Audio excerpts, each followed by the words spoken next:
Hey, my friends, I am Pastor Ben Hayes from First Baptist Church, Dadeville, Alabama, bringing you our thought for the day on a terrific Tuesday. What are you doing today? I'm enjoying my time with Sonia, by the way. We're on vacation, but excited to know what God is doing in your life. So join me right now in 2 Corinthians chapter 8, verse 1. Paul's been talking to the Corinthian folks about how he bragged on them and how Titus proved his bragging was correct by going, and he was excited to be with them, and Paul was glad to hear that they were doing so well. But now he's going to do some reporting on where he is and what's going on in his life. Look at what he says. Moreover, brethren, we make known to you the grace of God bestowed on the churches of Macedonia. So, Paul is now in Macedonia. He is working, he is serving, he is doing things that never experienced before. In fact, if you remember Sunday, I preached on the Philippian jailer, which is in this part of his ministry, and what happened with him. He was imprisoned, beaten, he and Silas thrown into a dungeon that was nasty, his feet chained to the floor, his arms chained to the wall. And you remember what they did?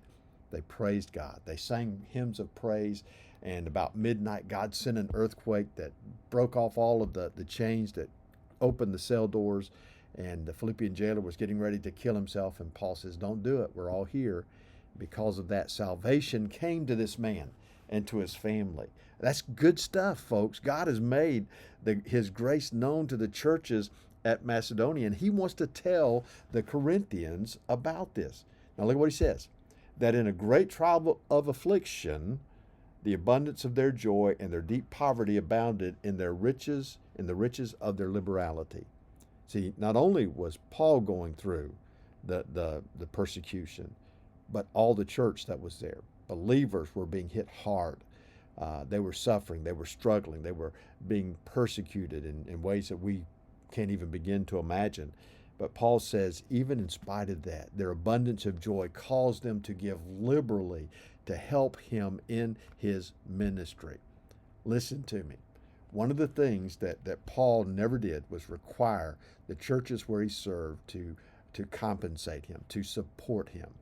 Most of the time, he was building tents, and that was how he was making his living. But when you're in jail, it's hard to build tents, right? And so understand, he had needs. He had to have food because the jailers didn't feed him. He had to have clothes because the jailers didn't clothe him. And so the Macedonian Christians came to his aid and helped him.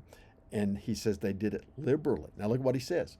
For I bear witness that according to their ability, yes, and beyond their ability, they were freely willing, imploring us with much urgency that we would receive the gift and the fellowship of the ministering to the saints.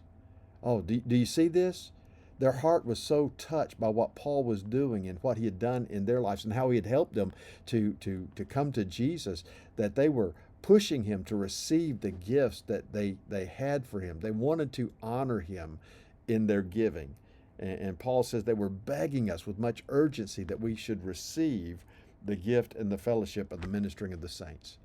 He needed someone to take care of his needs.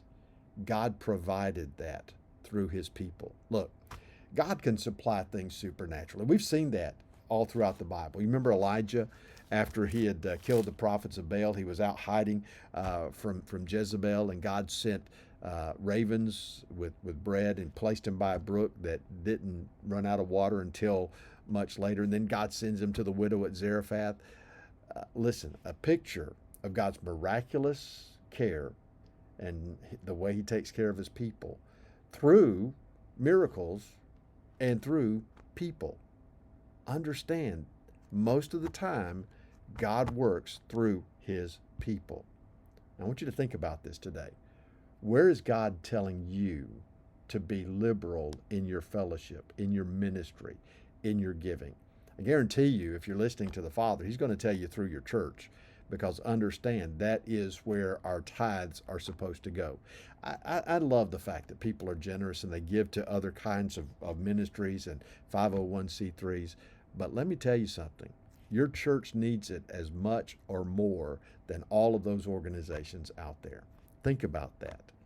Be blessed. I'll see you back here tomorrow.